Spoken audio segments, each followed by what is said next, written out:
वरिष्ठ नागरिक विचार मंच इंदौर के अध्यक्ष श्रद्धेय श्री चंद्रशेखर कानूनगो जी, उपाध्यक्ष आदरणीय श्रीमती मनोरमा मेनन मैडम, श्रीमती रणजी बागड़िया जी, वरिष्ठ नागरिक विचार मंच की कार्यकारिणी के सभी सम्मानित सदस्य एवं सभा में उपस्थित सभी विद्वज्जनों को मैं सादर नमन करती हूँ। आज इस विश्व विद्यावस दिवस पर आप सभी के समक्ष उपस्थित होकर मैं गौरवान्वित अनुभव कर रही हूँ। वरिष्ठ नागरिक विचार मंच के उद्भव के विषय में कानूनगो जी ने जब शेयर किया, मैं वाकई में अभिभूत हूँ आपके प्रयासों से। बहुत आसान है किसी संस्था को बनाना, लेकिन बहुत मुश्किल है उसको इतने लंबे समय तक सकारात्मक रूप से, सक्रिय रूप से, बिना किसी गवर्नमेंट फाइनेंशियल असिस्टेंस के रन करना और इतने सब लोगों के ज़िंदगी में कुछ ना कुछ परिवर्तन लाने की सकारात्मक सतत कोशिश आपने की है। मेरे लिए भी एक मतलब लर्निंग विषय। मैं यहाँ आकर बहुत पॉजिटिव वेव्स मुझे आ रहे हैं। संस्कृति जी हैं, हेल्पेज एमपी स्टेट हेड हैं, यहाँ कुछ युवाओं को हमारे समक्ष रखा जो अपने डेडिकेशन से समाज में परिवर्तन लाने की कोशिश कर रहे हैं। तो मैं अभिभूत हूँ यहाँ आकर। मैं आप सभी को धन्यवाद देती हूँ कि आपने मुझे ये सुअवसर प्रदान किया। ये मेरा इंदौर में पहला विजिट है और मैं खुश हूँ कि एक बहुत अच्छे कॉज के लिए मुझे यहाँ आने का मौका मिला। आप सभी समाज में वृद्धजनों की स्थिति के ऊपर जो मंथन कर रहे हैं और उनकी स्थिति में सकारात्मक परिवर्तन लाने का प्रयास कर रहे हैं, आपके इस सतत मिशन रूपी यज्ञ में मैं अपने इस उद्बोधन को एक छोटी सी आहुति मानती हूँ। मुझे लगता है कि अगर मेरे इस उद्बोधन के बाद अगर कुछ भी सकारात्मक परिवर्तन हो पाता है यहाँ के वृद्धजनों की स्थिति में, कुछ ऐसे रणनीतिक निर्णय लिए जाते हैं जिससे सकारात्मक परिवर्तन आए, विशेष तौर से महिलाओं की स्थिति के विषय में, तो मैं अपनी यहाँ उपस्थिति को साकार मानूंगी और अपने उद्बोधन को सफल मानूंगी। आज मुझे जो विषय दिया गया, शहरी बुजुर्ग महिलाओं के संघर्ष, समस्याओं एवं अपेक्षाओं की उभरती चुनौतियाँ, सरकार, समाज व संस्थाओं की भूमिका, और साथ में मुझे एक थोड़ा सा अथॉरिटी भी आयोजकों ने दिया कि मैं चाहूँ तो इस विषय में थोड़ा बहुत फेरबदल कर सकती हूँ। मुझे लगा कि हम बात वृद्धजनों के बारे में कर रहे हैं, तो मैंने इस उद्बोधन को बेसिकली ओल्ड एज लोगों के ऊपर ही फोकस रखा है, लेकिन उसमें जो विशेष परिस्थितियाँ महिलाएं फेस करती हैं और जिनके कारण उनकी स्थिति में हम ज़्यादा उनकी दयनीय स्थिति देखते हैं, ज़्यादा खराब स्थिति देखते हैं, उसको मैं हाईलाइट करने की कोशिश करूँगी और साथ में कुछ रणनीतियाँ भी प्रस्तावित करने की कोशिश करूँगी जिससे हम लगे कि हम इकट्ठा हुए हैं और उसका रिजल्ट कुछ अच्छा रहा है। ये मेरा एक छोटा सा प्रयास रहेगा। हम लोग आज से 2-3 डिकेड्स पहले के बारे में अगर सोचें,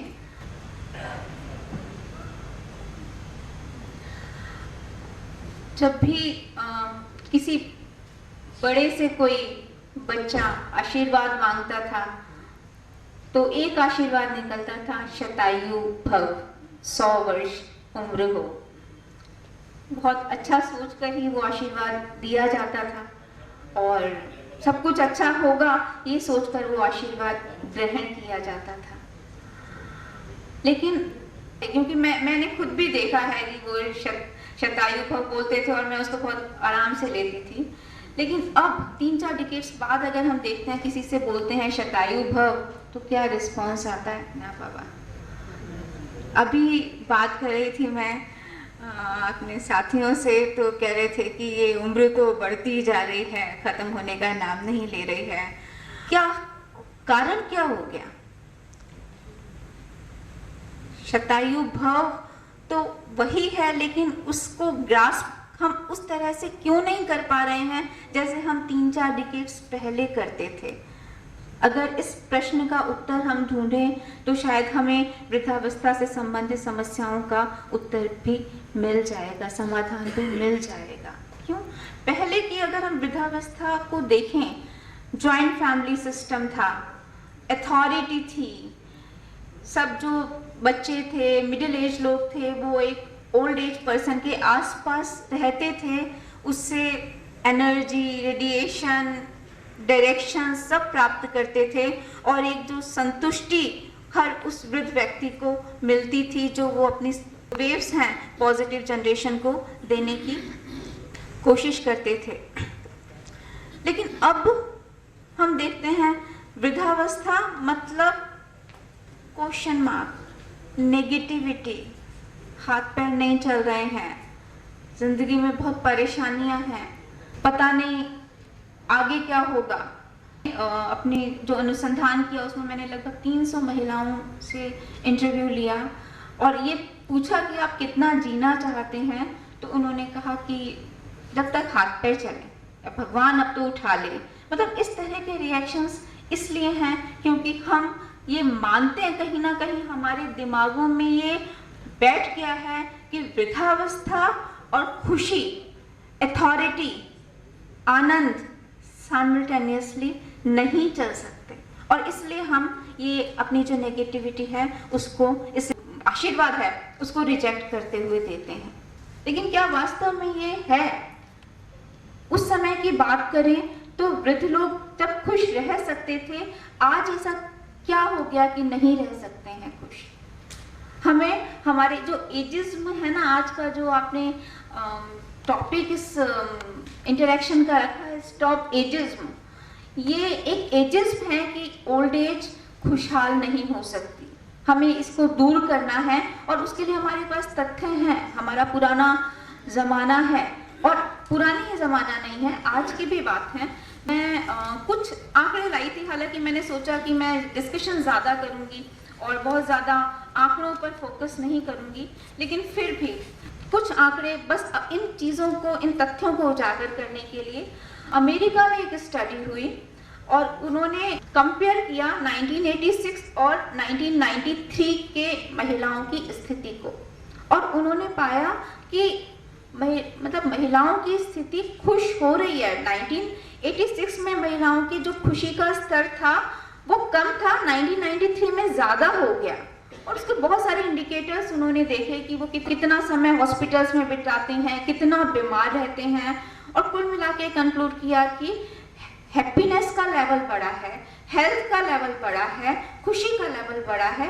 तो कुल मिला के फैक्ट्स तो यही कहते हैं, हमारे पुराने ज़माने को भी देख लें और वहाँ को भी देख लें तो ओल्ड एज खुशहाल हो सकती है।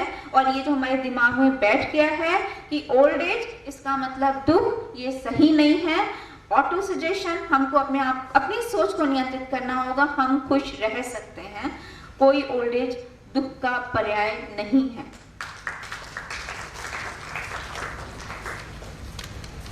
अब दूसरा जो भी मैं डिस्कशन कर रही थी, कह रही थी कि स्थिति ये हो रही है कि एजेड लोग बढ़े जा रहे हैं, उनकी समस्याएं बढ़ी जा रही हैं और सबने छोड़ दिया।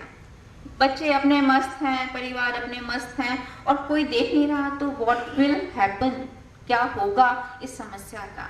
ये वाकई में एक बहुत महत्वपूर्ण विषय है हमारे मंथन के लिए, हमारे नियोजन के लिए, क्योंकि अगर हम नहीं करेंगे तो क्योर्स होगा।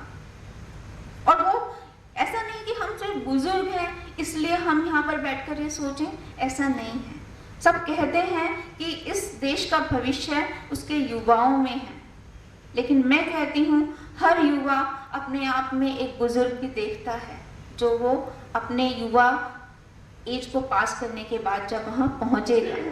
और अगर इस देश का भविष्य या इस देश के युवा ये देखें कि आज से 20 साल बाद तो मैं वो परेशान, अस्वस्थ, दुखी व्यक्ति होने जा रहा हूँ, तो आप समझ लीजिए कि इस रूप में इस देश का भविष्य भी उसी गर्त में जा रहा है। उसको हमें रोकना है। क्यों रोकना है? मैं आपको, और बहुत सारी शिकायतें भी हैं हमारे जो मतलब एल्डरली लोग हैं, और हम जनरली बहुत सारी शिकायतें करते हैं हमारे युवा वर्ग से। अगर हम पूरे सोसाइटी को एज वाइज डिवाइड करें, थोड़ा सा समझने की मैक्रो लेवल पर समीक्षा करें और फिर बाद में हम कुछ माइक्रो लेवल पर समीक्षा करने की कोशिश करेंगे। अगर हमारी सोसाइटी में जो एज है, जितने भी पॉपुलेशन है, उसको हम डिवाइड करें 0 to 20, 20 to 60 and 60 to onwards, जितना भी एज है, 3 वर्गों में अगर हम डिवाइड करते हैं तो 0 to 20 एक तरह से हमारी सोसाइटी के डिपेंडेंट ग्रुप के लोग हैं, जो 18 साल आपको वोटिंग राइट्स दे देती हैं पर जनरली इकोनॉमिकली या अदरवाइज इंडिपेंडेंट नहीं होते हैं। That is a dependent population, और स्टैटिस्टिक्स कहती है लगभग 41% इस तरह के लोग हैं 0 to 20। 20 to 60 50% लोग हैं। रिमेनिंग 60 प्लस वो संख्या बढ़ती जा रही है। आज 8.5 मतलब 9% अगर मान लेते हैं तो आज वो 9 है। तो कुल मिलाकर अगर हम देखें तो हमारे जो युवा वर्ग है 20 से 60 आयु वर्ग के जो लोग हैं, उनके ऊपर कितने डिपेंडेंट लोग हैं? 41 तो ये हो गए, और वो 50% लोगों पर 50% डिपेंडेंट लोग हैं, और उनकी भी अपनी लाइफ बहुत विचित्र होती जा रही है। प्राइवेटाइजेशन है, टेक्नोलॉजी है, अब उनको कंप्यूटर्स में भी टाइम देना पड़ता है, मोबाइल्स में भी सबको लगे रहना पड़ता है। वो एक विचित्र फेज से गुजर रहे हैं और उसमें उनको इन सबको संभालना है। अब हम किधर जा रहे हैं, हमारी सोसाइटी किधर जा रही है? We are a developing country. Developed countries में बहुत ज़्यादा स्पीड से जा रही है, पर ये जो 60 प्लस पॉपुलेशन है इसकी संख्या बढ़ती जा रही है। डेवलप्ड कंट्रीज में कुछ समय पहले 18% थी, कुछ कंट्रीज में हो सकता है जो बहुत डेवलप्ड है वहाँ 20% एजेड लोग भी हों, और इंडिया में भी पहले 4% थी, फिर हम एल्डरली ग्रुप में पहुँच गए हैं, अभी 9% है। हो सकता है हम धीरे धीरे लाइफ एक्सपेक्टेंसी बढ़े, सब बढ़ा है तो हम भी उस ग्रुप में जाएंगे जब हमारी ये जो एल्डरली पॉपुलेशन है बढ़ती जाएगी। अभी जो हमारा युवा वर्ग है वो अभी लोड नहीं ले रहा है या नहीं ले पा रहा है, व्हाटएवर द सिचुएशन इज। तो जब डिपेंडेंट पॉपुलेशन बढ़ती जाएगी तो कैसे जस्टिस होगा, और अगर जस्टिस नहीं होगा तो इस समाज का क्या होगा? ये एक बहुत बड़ा प्रश्न है जिस पर हम सभी को विचार करना है।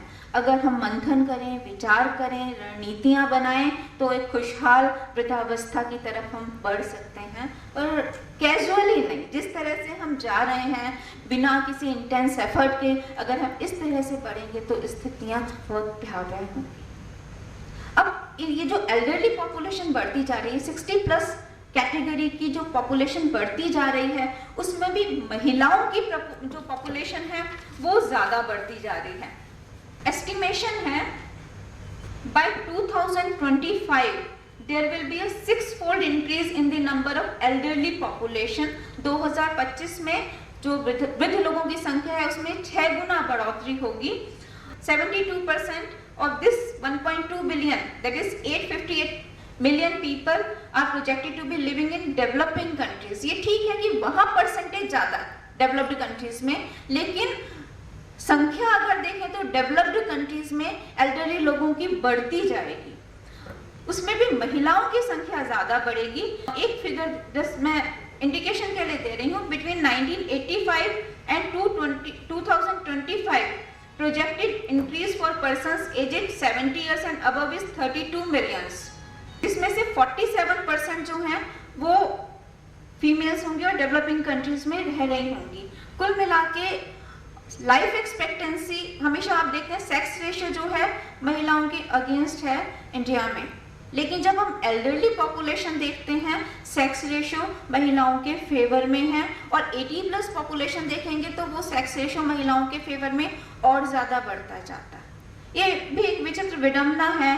पूरा लाइफ साइकिल अगर महिलाओं का देखें, right from foeticide, discrimination, health problems, lack of proper food, इतनी सब समस्याओं के बाद भी कुछ ऐसा मादा है महिलाओं में कि वो ज़्यादा जीती हैं as compare to their male counterparts. तो जो हमारी पॉपुलेशन बढ़ती जा रही है 60 प्लस एज ग्रुप की, उसमें भी महिलाओं की पॉपुलेशन ज़्यादा होगी। तो और महिलाओं की स्थिति थोड़ा सा ज़्यादा मिजरेबल है, इसलिए हमें उन पर ज़्यादा फोकस करने की ज़रूरत होगी। देखें, अगर हम जो हमारी सोसाइटी में हम जिस तरह से बढ़ रहे हैं, हमारी जो एजेड हैं उनका नंबर बढ़ता जा रहा है और स्टेटस कम होता जा रहा है। Increasing number and diminishing status, इस टाइटल से आप बहुत सारे आर्टिकल्स वगैरह देख सकते हैं। इसका जो इम्पैक्ट है वो हम पर भी पड़ रहा है, हमारी सोसाइटी पर, हमारे यूथ पर, सभी पर पड़ रहा है। तो सॉल्यूशन भी हमको सभी को मिलकर निकालना है। जो स्टेटस कम होता जा रहा है हमारे एल्डरली का और उसमें महिलाओं का, उसके जो कुछ रीजंस अगर हम देखें, मैं आपको कुछ महिलाओं के कुछ फोकस करते हुए कुछ केस स्टडीज दे रही हूँ। एक्चुअली जो भी प्रॉब्लम्स हैं हम उनको 3-4 कैटेगरीज में डिवाइड कर सकते हैं। बायोलॉजिकल और फिजियोलॉजिकल इश्यूज के बारे में मैं यहाँ बात नहीं करूँगी। मैं मानती हूँ कि आप सब उनको बहुत अच्छे से जानते हैं और कानूनगो सर ने भी बहुत अच्छे से एक्सप्लेन किया है कि क्या क्या बॉडी डिटेरियोरेशन होते हैं और उसके क्या इम्पैक्ट होते हैं, इसलिए मैं उनको यहाँ पर फोकस नहीं करूँगी। लेकिन फिर क्या इश्यूज बचते हैं अगर बायोलॉजिकल डिटेरियोरेशंस को छोड़ दिया जाए? हमारा हेल्थ या डिजीज स्टेटस, हमारे इकोनॉमिक स्टेटस और हमारा जो साइकोलॉजिकल स्टेटस है वो है, और वही बेसिकली हमारी जो भी समस्याएं हैं उनकी जड़ है। और उन्हीं पर अगर हम फोकस करें, उन्हीं को हम डील करें, तो हमें कहीं ना कहीं कोई सॉल्यूशंस मिल सकते हैं। अभी तक जितने भी हम इन प्रॉब्लम्स को एनालिसिस करते हैं या स्ट्रैटेजीज डिराइव करने की कोशिश करते हैं, जनरल एक कोशिश होती है कि हम टोटलिटी में सोसाइटी को देखते हैं। जैसे लेकिन मैंने जो समीक्षा किया, मुझे लगा lower, middle and higher 3 income groups के लोगों की जो प्रॉब्लम्स हैं उनको अगर हम अलग अलग एनालाइज करें और फिर सॉल्यूशंस निकालने की कोशिश करें तो ज़्यादा महत्वपूर्ण, ज़्यादा सही रिजल्ट्स हमको मिल सकते हैं। और ये जो 3 ग्रुप्स हैं ये एक दूसरे के लिए कॉम्प्लीमेंट्री एंड सप्लीमेंट्री ग्रुप के रूप में भी कार्य कर सकते हैं। एक मिडिल इनकम ग्रुप की महिला जिसके 4 बेटे हैं, लेकिन अब एक कहते हैं ना, पेरेंट्स तो कितने भी 10 बच्चों को भी संभाल लेते हैं, लेकिन 10 बच्चे मिलके भी एक पेरेंट्स को संभालना नहीं चाहते हैं या नहीं संभालते हैं। द लेडी हैड 4 चिल्ड्रन, 4 सन, बेटे थे उसके। उन्होंने, जैसा जनरली आप कई जगह आसपास देखते होंगे, उन्होंने डिसाइड किया कि भाई एक साथ तो सबकी जिम्मेदारी नहीं ले सकते हैं, तो let us divide the responsibilities. 3-3 महीना हम जो अपनी मदर हैं, विडोड हैं, उनको हम रखेंगे। उसका पेन क्या है? जब मैं उससे बात कर रही थी, शी सेड कहीं भी स्टेबिलिटी नहीं, कहीं अपनापन नहीं लगता। ओल्ड एज में क्या, लोगों को बहुत स्टेबिलिटी चाहिए रहती है। आप देखेंगे पुराने लोग हैं, वो हमेशा ये कहते हैं कि मैं अपना घर नहीं छोड़ना चाहता, मैं अपनी जगह नहीं छोड़ना चाहता, टू दी एक्सटेंड कि अब मैं प्राण निकले तो मेरे यहीं से निकल जाएं। वो एक साइकी ओल्ड एज लोगों की डेवलप हो जाती है। और वो लेडी कहती है कि जैसे ही मैं एक जगह जाता, एडजस्टमेंट प्रॉब्लम्स भी होती हैं, वो फिजिकल एनवायरनमेंट से भी और लोगों से भी एडजस्टमेंट प्रॉब्लम्स होती हैं। वो कहती है कि मैं एक जगह जाती हूँ, एडजस्टमेंट करने की कोशिश करती हूँ, धीरे धीरे जब तक एडजस्टमेंट बैठता है, मैं उस वातावरण में स्थापित होती हूँ, तब तक मेरा टर्न खत्म हो जाता है और मुझे लगता है, मतलब जो अटैचमेंट है, जो कोहेसिवनेस है, मुझे लगता है इसे छोड़ के मुझे दूसरे के पास जाना। फिर वो सेम प्रोसेस है, फिर वो सेम प्रोसेस है, and I am so sad. मैं बहुत परेशान हूँ इस स्थिति को लेकर, पर कहते नहीं है। मतलब जो आधी प्रॉब्लम्स ओल्ड एज लोगों की ये हैं कि वो अपनी फीलिंग्स को अपने पास रखते हैं, उसका सॉल्यूशन के लिए काम नहीं करते। आपको जो पेन्स हैं, इसको बुरा लग जाएगा, बेटे को बुरा लग जाएगा, वो क्या सॉल्यूशंस निकालेंगे, क्या करेंगे, तो वो पीड़ा तो अपने पास ही लेकर रह जाते हैं। फिर दूसरा, हम जो एल्डरली महिलाओं की बात कर रहे हैं, जितनी भी महिलाएं हमारे समाज में हैं, वो हमारी पेट्रियार्कल सोसाइटी की विक्टिम्स रही हैं।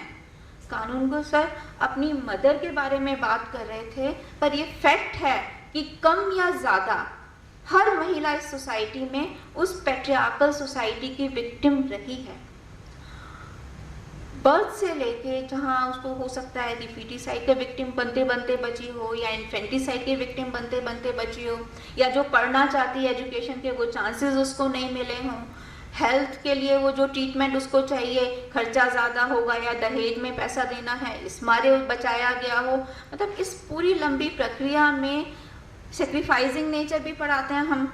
मतलब हमारी जो पैट्रियार्कल सोसाइटी है कहीं ना कहीं महिलाओं के दिमाग में ये डालती है कि आपको तो सेक्रीफाइस करना ही है। तिनके कहते हैं हवाओं का रुख बताते हैं, आप में से प्रत्येक अपने घर में एक बहुत छोटी सी कस्टम को देखें कि जब खाना घर में परोसा जाता है तो वो घर में पहले किसको परोसा जाता है और लास्ट में किसको परोसा जाता है। जबकि आप सभी यहाँ हैं तो ऑब्वियसली प्रोग्रेसिव लोग हैं, समाज में परिवर्तन लाने की कोशिश कर रहे हैं, पर पहले किसको परोसा जाता है? घर में मेल मेंबर को परोसा जाएगा, मेल मेंबर में भी शायद जो अर्निंग मेंबर है उसको परोसा जाएगा, जिन बच्चों को बाहर जाना है उनको परोसा जाएगा, अप टू लास्ट में उस महिला को परोसा जाएगा। और जब वो पूरा लाइफ साइकिल जाकर जाएगी, जब वो वर्किंग है तब भी ये स्थिति है, तो जब ओल्ड है, जब उसकी कोई रिस्पॉन्सिबिलिटी और अथॉरिटी उसके पास नहीं, पहले भी नहीं थी और अब बिल्कुल ही नहीं है, तो उसकी क्या स्थिति होगी। ये तिनके हवाओं का जो रुख बताते हैं महिलाओं की स्थिति को बताते हैं। फिर जब सेक्रीफाइसिंग भी उसको बेसिकली डाल दिया, लड़कों में पता नहीं क्यों ये डिस्क्रिमिनेशन कि लड़कों को भी सिखाया जाना चाहिए, आपको भी सेक्रीफाइस करना चाहिए, पर नहीं। और वो वही होता है जब खाना परसा जा रहा है तो कम बचा है या अच्छा खाना है, हेल्दी फूड है, वो डिस्ट्रीब्यूट कर दिया जाएगा। आपके लिए नहीं बचा है तो आप रोटी भी खा लेंगे। जो मतलब कुल मिला के जो हेल्थ के लिए अच्छे से बॉडी को चलाने के लिए जो इंग्रेडिएंट चाहिए वो सैक्रिफाइसिंग नेचर में छूट जाते हैं, और एक दिन नहीं छूटते हैं, छूटते ही जाते हैं। उसका इम्पैक्ट अब लाइफ ओल्ड एज में महिलाओं पर ज़्यादा देखने को मिलता है। रिप्रोडक्टिव फेज के जो भी प्रॉब्लम्स हैं 1-2 डिकेड्स के उनकी लाइफ के, वो भी सब एक्यूमुलेट होते जाते हैं और वो भी उनके ओल्ड एज में देखने को मिलता है। तो ये जो पैट्रियार्कल सोसाइटी और जेंडर डिस्क्रिमिनेशन हमको देखने को मिलता है, जिसकी महिलाएं ज़्यादा विक्टिम हैं, अगर उसको दूर करना है तो इस पैट्रियार्कल सोसाइटी को अटैक करना होगा। मुझे पता है कि शायद उसके रिजल्ट्स आपको और हमको नहीं मिलेंगे, लेकिन अपनी फ्यूचर जनरेशन के लिए, इस देश के लिए, वो उन सारे कस्टम्स को तो हमको चैलेंज करना होगा। कहीं पर जाती हो रही है तो उसको रोकना भी होगा, और कहीं पर कुछ रिस्पॉन्सिबिलिटी अगर महिलाएं नहीं ले रही हैं, लड़कियां नहीं ले रही हैं, तो उसके लिए भी उनको प्रोत्साहित करना होगा। यहाँ एक और एग्जाम्पल मैं आपके सामने रख रही हूँ। जनरली क्या होता है कि अगर कोई कपल है या कोई महिला है,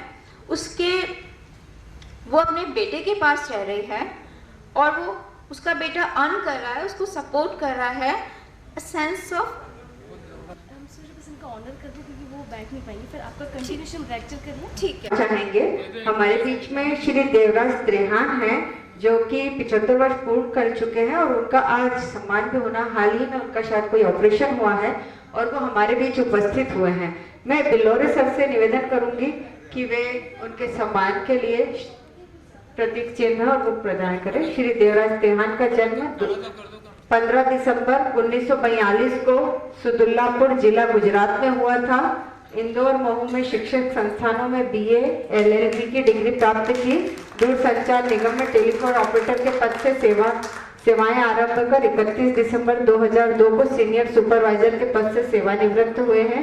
मैं हमारे अतिथि महोदय से निवेदन करूंगी कि वे उनको सम्मानित करें, प्लीज उनके स्थान पर जाकर।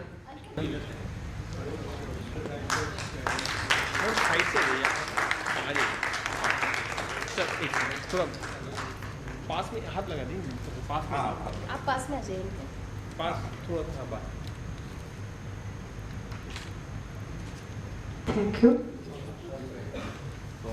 हम हमारा उद्बोधन मैडम से निवेदन करूंगी कि वे अपना उद्बोधन सतत जारी रखें। आपने पेशेंटली सुना, जो बात कर रहे हैं वृद्धावस्था की समस्याओं की, वो सबको विदित हैं। और मैंने आपको शुरू में ही कहा था कि हम जो भी बातें कर रहे हैं वो या जो भी परिवर्तन चाह रहे हैं, जो सबको विदित है, उसी में से तो हमको रास्ते निकालने हैं। ये छोटे छोटे जो कस्टम्स हैं, जो हम प्रोग्रेसिव फैमिली के लोगों में भी अगर हैं, तो आप समझ सकते हैं कि जहाँ पर पैट्रियार्की का इम्पैक्ट ज़्यादा है, जहाँ एजुकेशन कम है, वहाँ क्या स्थिति होगी। इसलिए इन सब को फोकस करना ज़रूरी है और शुरुआत अपने घरों से ही करनी है कि हम इक्वालिटी के लिए क्या कर सकते हैं। इन कस्टम्स को जो इस तरह का भेदभाव को प्रमोट करती हैं, उसको दूर करने के लिए क्या कर सकते हैं। एक दूसरा जो मैं केस आपके सामने, केस क्या, छोटा सा एक स्थिति है एक एजेड महिला की। मैं आपसे बात कर रही थी कि हमारे समाज में पैट्रियार्की का क्या इम्पैक्ट है।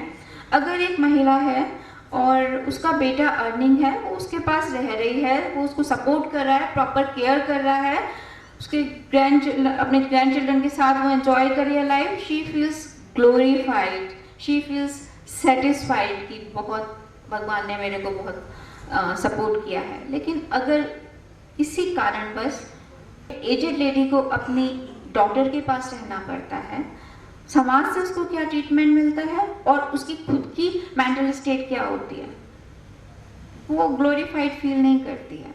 वो कहती है भगवान ने मजबूरी में ये दिन दिखा दिए, मुझे अपनी बेटी के पास रहना पड़ रहा है। और सोसाइटी भी क्या करती है, अच्छा बेटी के पास रह रहे, बेटे के लिए कभी नहीं पूछेगी, अच्छा बेटी के पास आपको रहना पड़ रहा है, कोई बात नहीं, बेटियां भी बेटों के बराबर होती हैं, कंसोलेंस और दे देते हैं।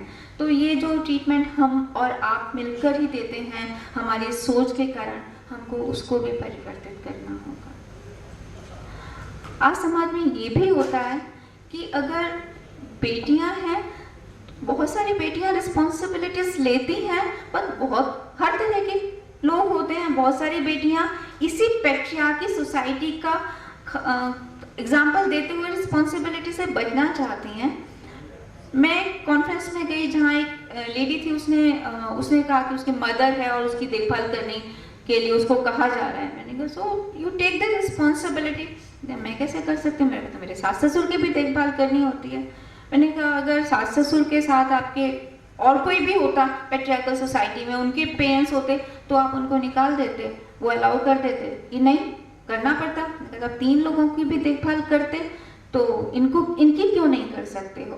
तो वो जो सोच हमारे अंदर है, उसको भी हमें अटैक करना होगा, उसको भी हमें परिवर्तित करने की कोशिश करनी होगी। इक्वालिटी लानी है तो रिस्पॉन्सिबिलिटी इक्वालिटी में शेयर करनी होगी।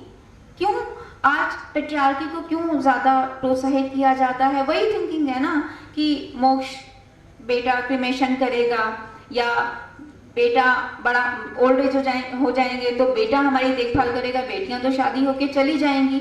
आजकल तो बेटे भी चले जाते हैं और बेटियों को भी जिम्मेदारी बराबर निर्वाह करनी होगी।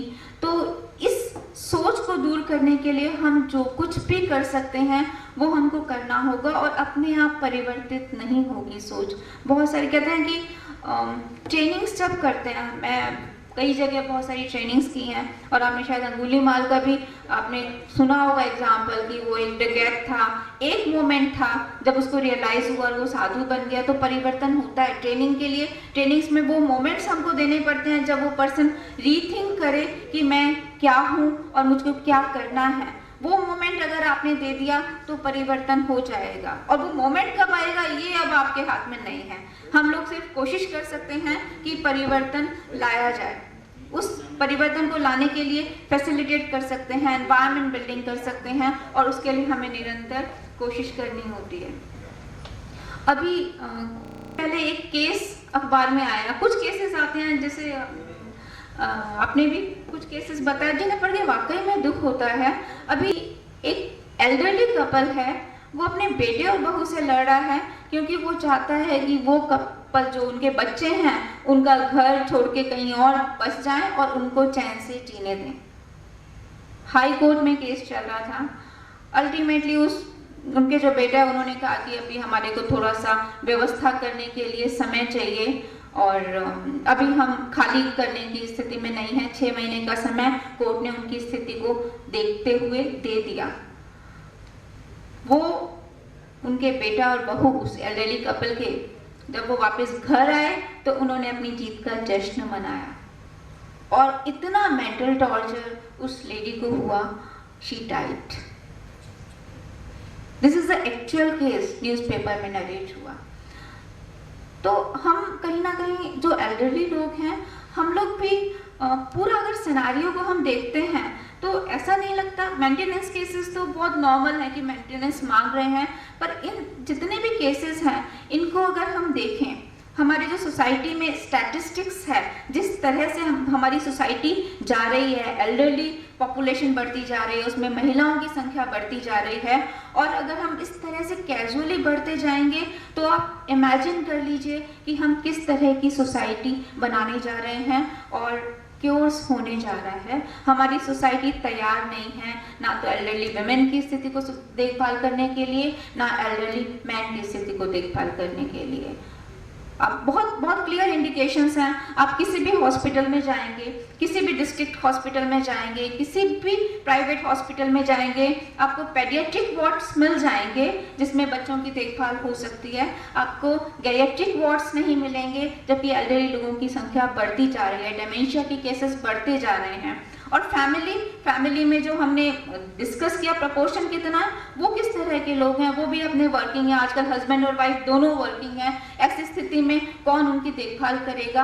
अगर इन बिंदुओं पर हम विचार मंथन नहीं करेंगे, हम रणनीतियां नहीं बनाएंगे, तो हम वाकई में क्योर्स की तरफ जाएंगे। लेकिन मैंने शुरू में कहा वृद्धावस्था की दुखद होगी, ऐसा ज़रूरी नहीं है। वृद्धावस्था में हम खुश भी रह सकते हैं अगर हम अपने लिए प्लानिंग करें। जैसे हम युवा एज में प्लान करते हैं, मैरिज करने प्लान करते हैं ना, भाई हमको घर चाहिए ही चाहिए, हमको ये स्थितियाँ चाहिए, हमको अपने लिए फैसिलिटीज़ चाहिए, हमको बच्चों के लिए व्यवस्था करनी है। हम कैजुअली तो नहीं छोड़ देते कि भाई होगा तो हो जाएगा, अपने लिए हम लगे रहते हैं। वही पॉजिटिविटी, वही एनर्जी हमको ओल्ड एज में भी चाहिए, आप सभी की चाहिए। और अगर आप ये सब अपने स्थिति को और हम समाज में एल्डरली लोगों की स्थिति को परिवर्तित करने के लिए आप लोग अपना छोटा छोटा योगदान देते हैं, तो आप ये मान के चले कि आप अपने बच्चों को भी सपोर्ट कर रहे हैं, क्योंकि वो इतना परेशान फिर आप लोगों के लिए नहीं होंगे। सपोर्ट नहीं कर पाते हैं, बट साइकोलॉजिकली कहीं ना कहीं स्ट्रेस में जाते हैं। दूसरा, जो आपके इमोशनल बॉन्डिंग्स हैं, जिनके कारण मेंटल टॉर्चर हम लोग अक्सर फेस करते हैं, तो उस टॉर्चर से भी हमको बचना होगा। हमको देखना होगा कहाँ हमको एपैथी अडॉप्ट करनी है और कहाँ हमको सिंपैथेटिक वे में कंटिन्यू करना है। हमको हमारे जो बच्चे हैं, जो हमारी नेक्स्ट जनरेशन है, हमारे ग्रैंड चिल्ड्रन हैं, उनके साथ अपनी रिलेशनशिप में भी एक लाइन ड्रॉ करनी होगी कि कितना हमको टॉलरेट करना है और कितना हमको टॉलरेट नहीं करना है। अगर जो हायर और मिडिल इनकम ग्रुप है, उनके पास इकोनॉमिक रिसोर्सेज नहीं की कमी नहीं है। और एक बहुत पुरानी सेइंग है, keep your tents apart and heart United. अगर व्यवस्था उस तरह की हो सकती है जहाँ पे डे टू डे क्लैशेस से बचा जा सके, वो व्यवस्था की जानी चाहिए। लोअर इनकम ग्रुप के पास तो वो ऑप्शन है नहीं। मेरी जो स्टडी की उसमें मैंने देखा कि जो हाउस होल्ड कंपोजिशन हम देखते हैं, क्योंकि वृद्ध लोगों की बहुत इंपॉर्टेंट जो प्रॉब्लम है वो आइसोलेशन की, अकेलेपन की है, अकेले रह जाते हैं। तो देखा कि क्या पॉजिटिव फैक्टर्स हैं, क्या जुड़ाव के फैक्टर्स हैं और क्या फैक्टर्स हैं जो आइसोलेट करते हैं ओल्ड एज लोगों को। तो हायर इनकम ग्रुप में 3 जनरेशन कंपोजिशन वाले हाउस होल्ड्स बहुत मिले, और उसका रीज़न भी कहीं ना कहीं मिला, एंसेस्ट्रल प्रॉपर्टी है। कोई एकदम से तो छोड़ के जाता नहीं, प्रॉपर्टी के कारण भी बहुत बार लोग जुड़े रहते हैं। लोअर इनकम ग्रुप में ऐसी कोई एंसेस्ट्रल प्रॉपर्टी नहीं है, एक रूम में रहते हैं कपल, जब वो उनके बच्चे बड़े होते हैं वो अपना घर बना देते हैं, उनके जुड़ाव का वो रीज़न भी नहीं है, फटाक से अलग हो जाते हैं। और उनके पास इतने रहना भी चाहें तो इतने रिसोर्सेज नहीं है कि वो एक साथ 2-3 जनरेशन में रह सकें। तो उनकी जो शेयरिंग है वो सब प्रॉब्लम्स रेक्टिफाई मतलब वो सब प्रॉब्लम्स जो हैं वो कंटिन्यू रहती हैं। जो एल्डरली लोग हैं, हम बाय लॉ मेंटेनेंस उनके लिए अरेंज कर सकते हैं अगर बच्चे अर्निंग हैं तो, लेकिन कोई लॉ कोई अधिनियम ये कंपेल नहीं करता बच्चों को कि आप पेरेंट्स के पास जाकर ही रहो। कोई अधिनियम ये कंपेल नहीं कर सकता। और एल्डरली लोगों की प्रॉब्लम्स, इकोनॉमिक प्रॉब्लम्स तो हैं, लेकिन उससे ज़्यादा सेल्फ एक्चुअलाइजेशन नीड्स जो हम पढ़ते हैं ना मॉस्लो थ्योरी की, उससे ज़्यादा उनकी जो प्रॉब्लम है वो इमोशनल हैं, सेल्फ एक्चुअलाइजेशन नीड्स से जुड़ी हैं। इतनी एज पार कर ली उन्होंने, अपना पूरा ज़िंदगी आहुति दे दी समाज के लिए, उन्होंने अपने परिवार और प्रोफेशन के ज़रिए समाज को नए आयाम दिए। अब वो रिटर्न चाहते हैं, कहते हैं या नहीं कहते हैं, they want the return, they want self recognition, they want love, they want affection, they want importance, और वो उनको नहीं मिलता है। This is one of the biggest problems. उसमें भी अगर 3 कैटेगरीज को कंपेयर किया मैंने, लोअर इनकम ग्रुप, तो वो अपना बेचारा बेसिक नीड्स, अब चश्मा ही नहीं है, सुनाई नहीं देता है, रहने की जगह नहीं है, खाने को प्रॉपर नहीं है, वो उसी में उलझा हुआ है। उसके लिए ये चीज़ें इतनी मैटर नहीं करती। ऐसा नहीं है कि इम्पोर्टेंस नहीं रखती, पर उसको वो सेंस करने के लिए उसकी स्थिति नहीं है। हाई इनकम ग्रुप वो आइसोलेशन में है। मिडिल इनकम ग्रुप में कन्फ्लिक्ट्स ज़्यादा होते हैं क्योंकि इंटरेक्शन तो होता है, हाई इनकम ग्रुप में उतना इंटरेक्शन भी नहीं होता है। तो ये अलग अलग ग्रुप्स की प्रॉब्लम्स हैं जिसको सॉल्यूशन तो इस सोसाइटी से ही चाहिए। सॉल्यूशन के कंटेक्स्ट में 2 स्ट्रैटेजीज मैं यहाँ रिकमेंड करती हूँ। एक तो जो 3 अगर हम इसी ग्रुप में यहाँ पर बहुत इंपॉर्टेंट रिसोर्सेज हमारे सामने बैठे हैं, अगर ये 60-70 लोग भी हैं, तो हर एक रिजर्वायर है नॉलेज का, एक्सपीरियंस का, डेडिकेशन का, एक पॉजिटिविटी है, you want to bring change in this society. तो एक जो ग्रुप्स हैं, मे बी एडवोकेट्स के ग्रुप्स इसमें आइडेंटिफाई कर सकते हैं, कुछ जजेस होंगे, कुछ डॉक्टर्स होंगे। तो ये ग्रुप्स जो हैं, जो लोअर इनकम ग्रुप में जहाँ जहाँ प्रॉब्लम आ रही है, उसमें कुछ सपोर्ट सिस्टम मतलब विद इन एल्डरली हम लोग नहीं कर सकते क्या? हमारे पास समय भी है, हम आइसोलेट भी फील करते हैं और हमारी सोसाइटी को ज़रूरत भी है।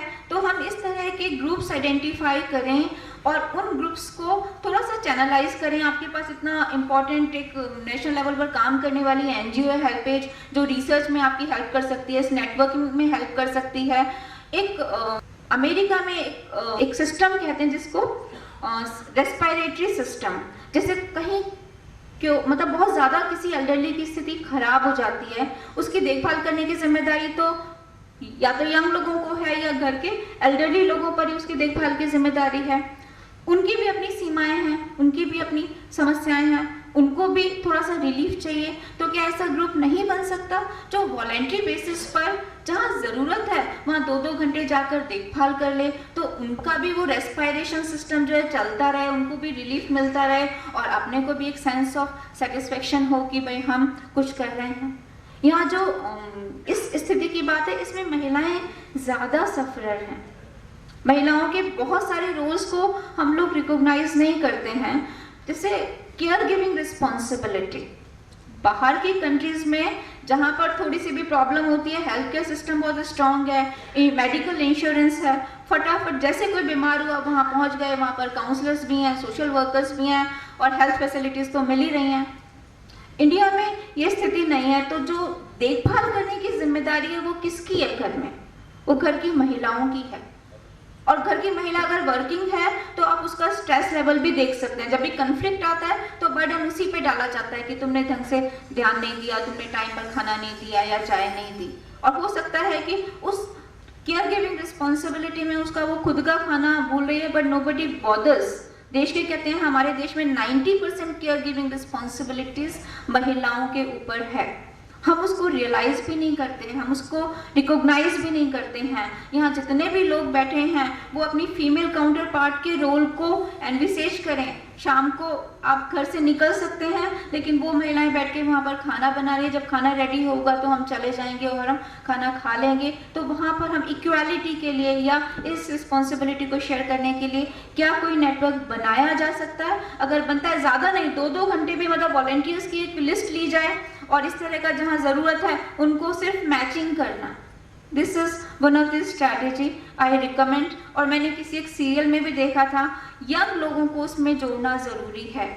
एल्डरली लोग जा रहे हैं बट यंग लोगों को भी जोड़ना ज़रूरी है।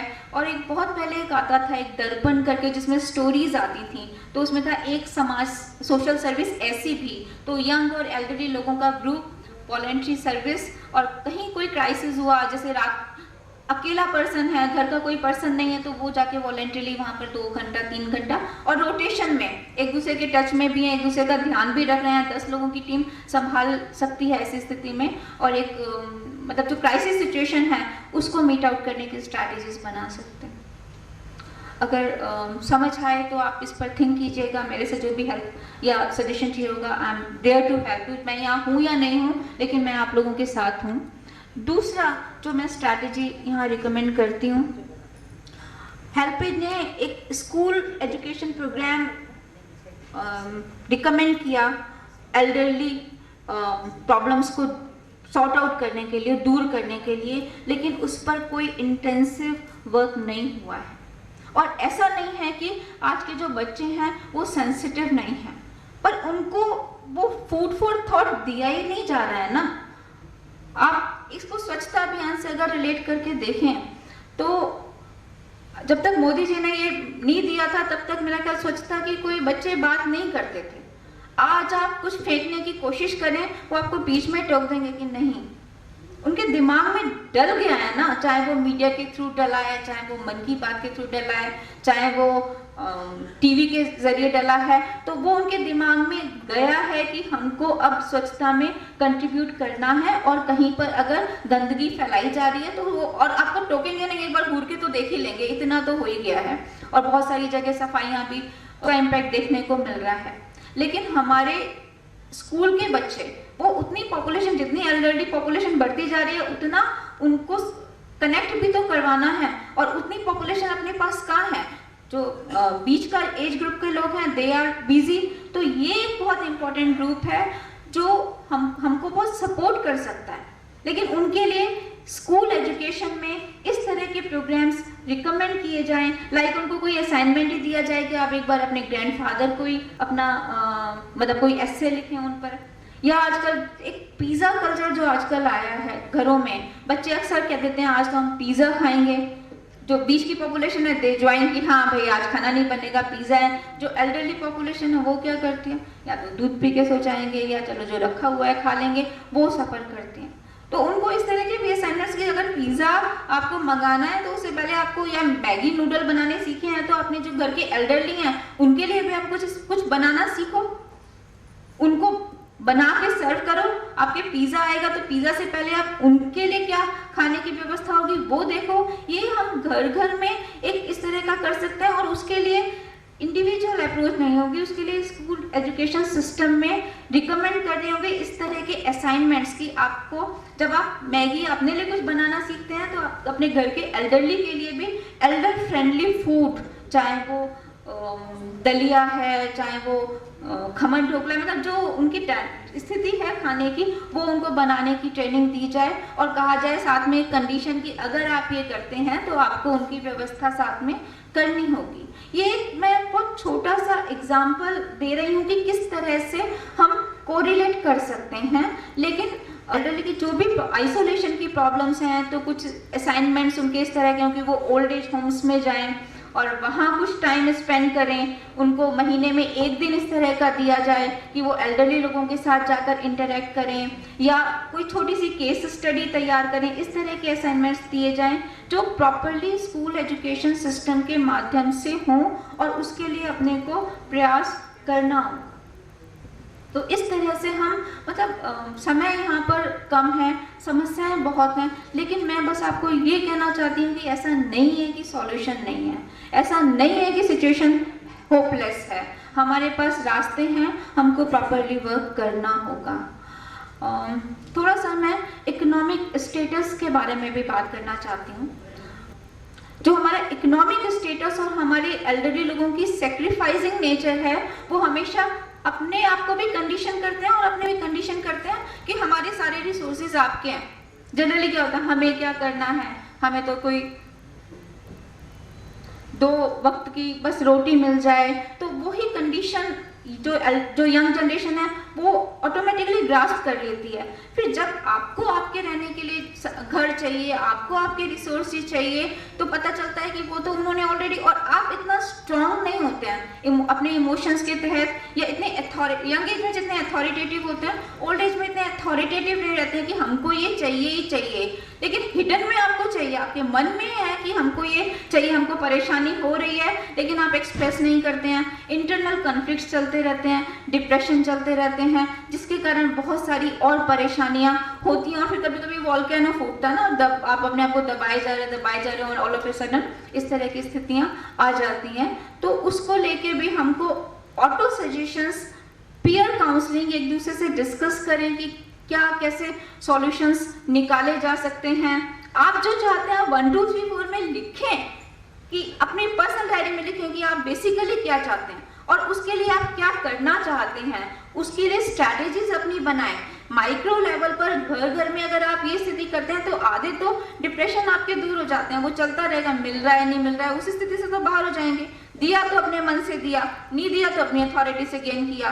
तो इस तरह से आप अपने जितने भी इश्यूज हैं, हेल्थ इश्यूज हैं, उन सबको 1 बाय 1 फोकस करें। महिलाओं की स्थिति को आप अपने घर की महिलाओं की स्थिति को समझे। समाज में जो स्थिति है, जो महिलाओं को हैंडल करना नहीं आता है, मनी हैंडलिंग नहीं आती है, विडोहुड के साथ ही उनकी जो स्थिति खराब हो जाती है, कई बार डिचिंग हो जाती है, बैंक जाना नहीं आता है, जितने भी प्रॉब्लम्स हैं उनको 1 to 1 अपने को लेना है और हर एक के लिए स्ट्रैटेजी बनानी है। वहाँ उदयपुर में आस्था इस तरह के बहुत छोटे छोटे काम करती है। लेडीज जाकर बैंक में खोलना सीख रही हैं। एल्डरली महिलाएं वो तो सीधे कहते हैं हम कभी गए नहीं, वो किसी पे डिपेंड होंगी, वहाँ कोई टीचिंग कर लेगा, उनका पैसा निकाल लेगा, या फोबिया डेवलप होगा। ये सारी चीज़ें हैं जो एक्यूमुलेट होकर महिलाओं की स्थिति को मिजरेबल करते हैं। तो कुल मिला के जो मेरे को समय का मतलब आ गया है वार्निंग, बट बहुत कुछ ऐसा था जो मुझे लग रहा था कि मैं आप सबसे शेयर करूं, कुछ शेयर किया है। लेकिन अब समय सीमा को देखते हुए मैं अपने वक्तव्य को लास्ट एक अपील के साथ विराम देना चाहती हूँ।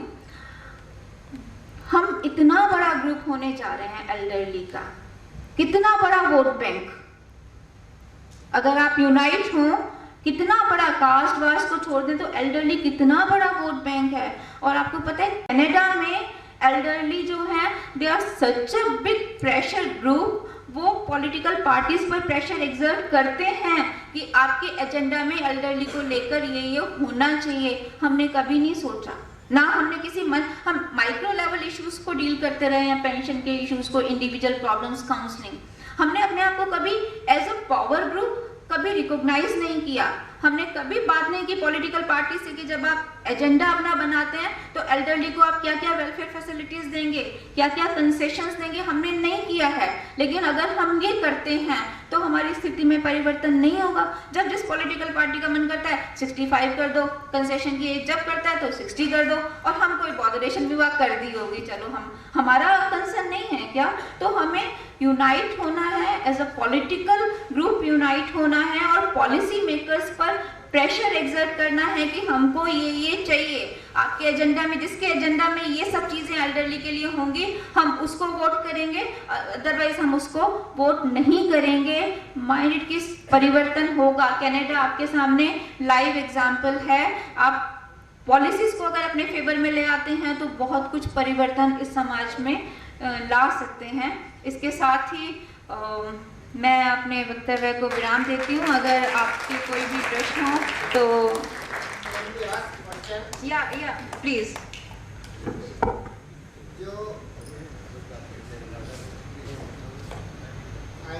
SS Manmohan Singh, retired engineer, chief PhD department Bhopal. जो सिनेरियो आपने बताया, जिस तरीके से आज समाज डेवलप हो रहा है, आज यदि यंगर ग्रुप इस तरीके से होगा, तो यदि हम इसको प्रोजेक्ट करें और इनको हम सीनियर ओल्डर लेवल पर प्रोजेक्ट करके देखें तो फ्यूचर हमारा बहुत ही डार्क हो रहा है। दूसरी चीज़ है कि इंडिया की जो पॉपुलेशन या कस्टम्स हैं, नॉर्मली जो मैरिज होती है लेडी की एज और जेंट की एज, दोनों में करीबन 5 से 8 और 10 वर्ष का अंतर होता है। ये एक रीज़न है जिसके कारण कि फीमेल पॉपुलेशन का इंडिया में ओल्डर एज में ज़्यादा रेशियो होता है। ये प्रोमिनेंट रीज़न है। इन सब चीज़ों को हम रिवर्स करने के लिए कस्टम्स और ये सब चीज़ें आती हैं, उनमें शायद यंगर ग्रुप आ सके और ये रिफॉर्मेशन कर सकें, तो बहुत बहुत आभार, धन्यवाद। सोमली महाराष्ट्र में 1932 को हुआ। शिक्षा होलकर कॉलेज में बीकॉम तक हुई। 1992 तक शुजालपुर नगर पालिका सदस्य रहे। 1977 में इंदौर नगर अनाज एवं आइसलेट शीट कैनवासिंग का व्यापार किया। हम इनका सम्मान करते वरिष्ठ नागरिक मंच 75 वर्ष के होने पर बहुत बहुत बधाई। श्री आर.एस. अग्रवाल जी।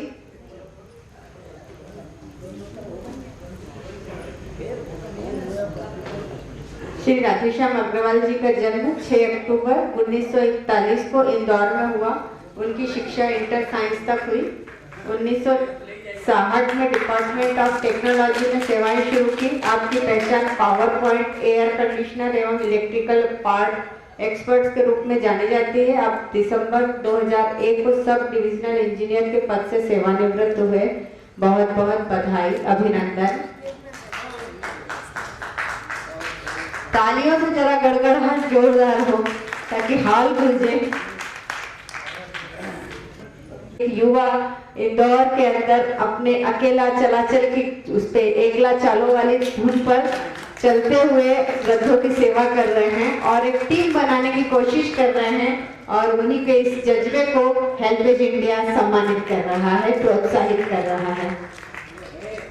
ये कंट्रीब्यूशन सोसाइटी है।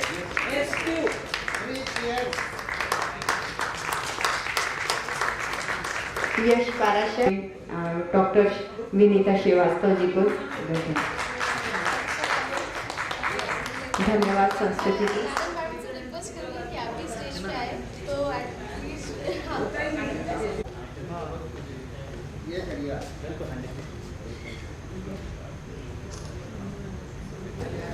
हालांकि मेरा वक्तव्य हो गया है और ये कार्यक्रम अपने अंतिम चरण में है, लेकिन मैं आप सभी का तहे दिल से शुक्रिया अदा करना चाहती हूँ कि आपने मुझे यहाँ बुलाकर गौरवान्वित की महसूस करवाया। मैं कानूनगो सर का भी धन्यवाद ज्ञापित करती हूँ। मेरी बुक मतलब मुझे रियलाइज़ करवाया कि इतने सालों बाद भी उसकी सैंटिटी है। 2003 में मैंने स्टडी की थी और उसको इन्होंने इतना थॉरोली ना सिर्फ पढ़ा बल्कि और सब लोगों ने पढ़ा, और मुझे कई लोगों ने कहा कि इस बुक को पढ़ के हमें वाकई में पता चला कि कितना डिस्क्रिमिनेशन महिलाओं के साथ होता है। मैं आप सभी का शुक्रिया अदा करती हूँ कि आपने उसको इतना थॉरोली पढ़ा और आप उस कुछ परिवर्तन लाने के लिए आप कुछ करेंगे, ये मैं ज़रूर सोच रही हूँ। और ये धन्यवाद का कार्यक्रम तो जस्ट फॉर्मेलिटी है, क्योंकि अधिक सदस्य लोग हैं हमारे, मतलब मेजॉरिटी। शायद हो सकता है कि हेल्पेज इंडिया का कुछ मेहमान है, और मैं सबको इधर आने के लिए धन्यवाद देना चाहूँगी, और ख़ास करके हेल्पेज इंडिया को, संस्कृति और उनके स्टाफ ने हमारे कार्यक्रम को बहुत सुंदर बनाया, अट्रैक्टिव बनाया, और आपका आर्थिक सहायता भी इस कार्यक्रम के लिए है।